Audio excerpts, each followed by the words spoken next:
Hello friends, जय जगन्नाथ। आपण मानक ओडिशा जब न्यूज को स्वागत। फ्रेंड्स, आज आम आलोचना करवा गोपबंधु दास को जीवनी उपरे, जी एकाधार जन स्वाधीनता संग्रामी, कवि, लेखक, शिक्षक एवं समाजसेवी थिले। तांको उत्कलर मणि मध्य कहा जाए। तत्संगे संगे ओडिशार गांधी नाम मध्य ख्यात। से दैनिक खबर कागज समाज और सत्यवादी प्रतिष्ठाता थिले। 1877 मसीहा अक्टोबर 9 तारिख रे पुरी जिलार स्वांड ग्राम जन्मग्रहण करथिले। पिता थिले दैतारी दास, माता थिले स्वर्णमयी देवी। देश सेवार शिक्षा पाइथिले से गुरु मुक्तियार रामचंद्र दासଙ୍କ ଠାରୁ। पुरीरे हैजा रोग व्यापिथिबा समयरे साथीमानଙ୍କ सह रोगी सेवा, परिवेश परिच्छन्न शव संस्कार पाई से पुरी सेवा समिति प्रतिष्ठा करथिले। मात्र 12 वर्ष बयसरे से अपती देवी को विवाह करथिले। मैट्रिक पास करी से कटकर रेभेन्सा महाविद्यालय अध्ययन करथिले। एही समय तांकर पितृवियोग घटिथिला। कटक अध्ययन समय ओडिया भाषार विलोप पाई चक्रांत आरंभ होता। सही समय से कर्तव्य बोधिनी समिति गठन करथिले। तांकर आह्वान थिला, प्रत्येक व्यक्ति और जातिर परिचय हेउछि तार भाषा, भाषा ही जातिर प्राणस्पंदन। उत्कल गौरव मधुसूदन दासଙ୍କ आह्वान रे उत्कल सम्मिलन रे से अंशग्रहण करथिले। से समय तांकर प्रथम संतानर मृत्यु घटिथिला। एहीपरि नानादी बाधाविघ्न सत्वे से रेभेन्सारू बीए पास करी कलिकतारे बीएल पढ़िले। सेठारे ओडिया दुख दुर्दशार व्यतीत होई ओडिया श्रमिक संघ एवं सांध्य विद्यालय प्रतिष्ठा करथिले। एही समय द्वितीय पुत्रर मध्य मृत्यु घटिथिला। जो दिन से बीएल पास करछंती बोली खबर पाइले तांक पत्नींकर मध्य दुख संवाद पाइथिले। से भक्त कवि मधुसूदन राव निष्पत्ति क्रमे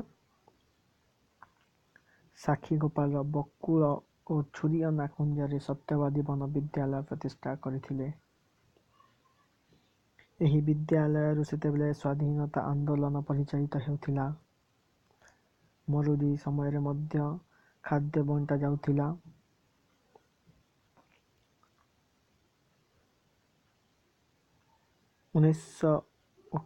1919 अक्टोबर 4 तारिख दिन से साप्ताहिक समाज प्रतिष्ठा करथिले।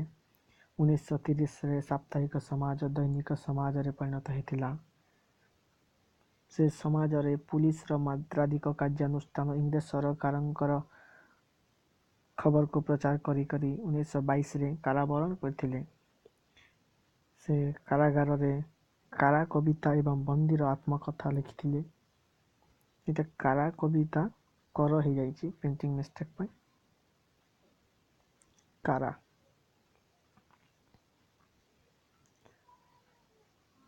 1924 से जेल रो खलास होला परे वैज्ञानिक आचार्य प्रफुल्ल चंद्र राय तांको उत्कल मणि बोली संबोधित करथिले। गोपबंधुंकर सेवा देखी लाला लाजपत राय तांको लोकसेवा मंडलर सदस्य रूपे ग्रहण करथिले। पर एही अनुष्ठान से उपाध्यक्ष भाव में मनोनीत होइथिले। उत्कल गौरव मधुसूदन दासଙ୍କ प्ररोचना गोपबंधु 1917-21 बिहार और ओडिशा विधान सभार सदस्य रूपे निर्वाचित होइथिले एवं 1921 ओडिशा प्रदेश कांग्रेस कमिटीर प्रथम अध्यक्ष होइथिले। अंतिम जीवन 1928 मसीह लोकसेवक मंडलर बैठक रे योगदान पाई जिबा समय आंतरिक ज्वर रे आक्रांत है कलिकतार फेरी आसथिले। पर समाज और सत्यवादी प्रेस को लोकसेवक मंडल को अर्पण कर देथिले। 2 घंटा पर 1928 जून मास 17 तारिख रविवार संध्या 7:25 गोपबंधु शेष निश्चय त्याग करथिले। ସାହିତ୍ୟ ସର୍ଜନା, ଧର୍ମପଦ, ଭାର୍ଗବୀ ପ୍ରତି, ଗୋମହାତ୍ମ୍ୟ, ବ୍ରହ୍ମତତ୍ତ୍ୱ, ଅବକାଶ ଚିନ୍ତା, ଯେଉଁଟାକି ଓଡ଼ିଶାର ଜାତୀୟତା ଉପରେ ଆଧାରିତ ପ୍ରବନ୍ଧ ରଚନା କରିଥିଲେ। ତତ୍ସଙ୍ଗେ ସଙ୍ଗେ ବନ୍ଦୀର ଆତ୍ମକଥା ଓ କାଳକବିତା ମଧ୍ୟ ସେ ଲେଖିଥିଲେ।